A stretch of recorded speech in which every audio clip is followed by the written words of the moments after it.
देशवासियों को नमस्कार। मैं राहुल कुमार, एकल ग्रामोत्थान फाउंडेशन IBD केंद्र कर्मा प्रयागराज।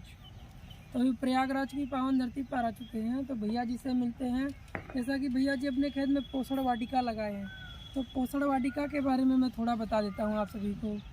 जैसे किसी के घर में 2 बिस्वा 4 बिस्वा ज़मीन है, तो वो मार्केट की सब्जी, जैसे मार्केट में ज़्यादातर केमिकल यूज ज़्यादा हो रहा है, वो सब्जियाँ लाते हैं, उससे तरह तरह की बीमारियाँ होती हैं। अपने ही छोटे प्लाट में छोटी छोटी बेड बनाकर कुछ जगह में जैसे मटर लगा लीजिए, चना लगा लीजिए, और फूल गोभी लगा लीजिए, पत्ता गोभी हो गई, पालक हो गई, लहसुन हो गया, जैसे लगाया, टमाटर का कुछ पौधा हो गया, कुछ बैगन का, और जैसे कुछ मेड़ बीच बीच में बनाया जाता है, उसका भी उपयोग करिए। जैसे यहाँ चुकंदर लगा हुआ है, दिखा दीजिए भैया। तो मेड़ का भी आपको एरिया खाली नहीं रखना है, क्योंकि आप जब पानी लगाते हैं या खाद देते हैं तो आप उतना ही देते हैं। तो मेड़ का जो एरिया रहता है उसमें आपका लॉस जाता है, न्यूट्रिएंट सारा, पानी भी लॉस जाता है। तो मेड़ में भी आप चुकंदर लगा दीजिए, शलजम लगा दीजिए, पत्ता गोभी लगा दीजिए। कम जगह में अधिक उत्पादन मिल जाता है। और घर में अपने पोषण वाटिका जो लगाएं, उसमें ज़्यादा से ज़्यादा कोशिश करिएगा गोबर की खाद का प्रयोग करने के लिए।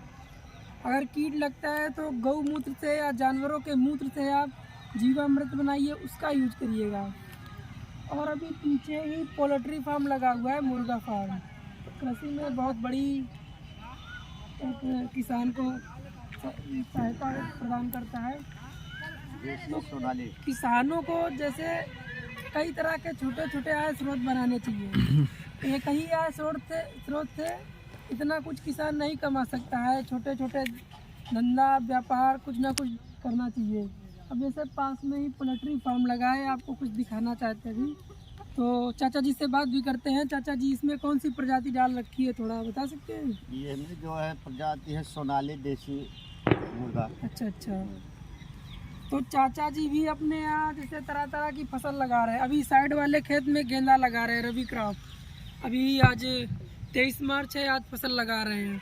और ये जिस खेत में हम खड़े हुए हैं, इसमें पोषण वाटिका लगा रखी थी।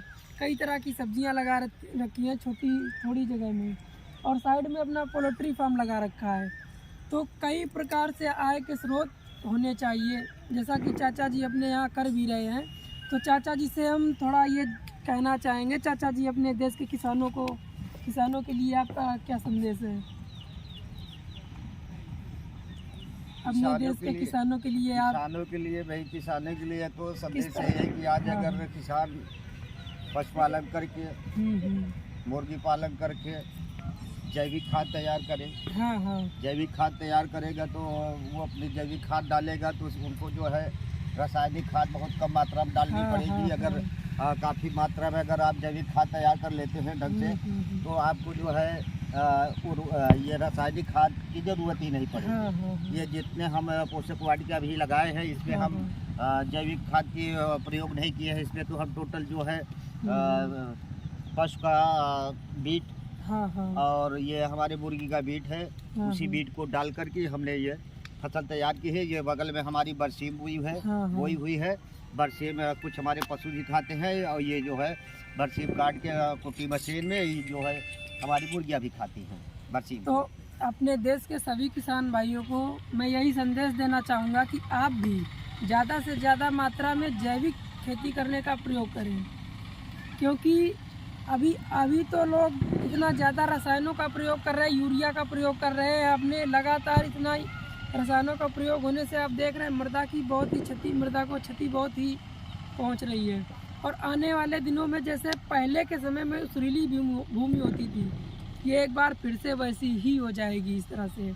क्योंकि कह सकते हैं एक तरह से मृदा में कैंसर हो रहा है, इतना ज़्यादा हम लोग रसायन प्रयोग कर रहे हैं, तो मृदा भी रोगी हो रही है। तो हम लोग छोटा छोटा प्रयास करेंगे, एक दिन वो बहुत बड़ा प्रयास बनेगा। तो आप सभी लोग जैविक का प्रयोग करें। धन्यवाद।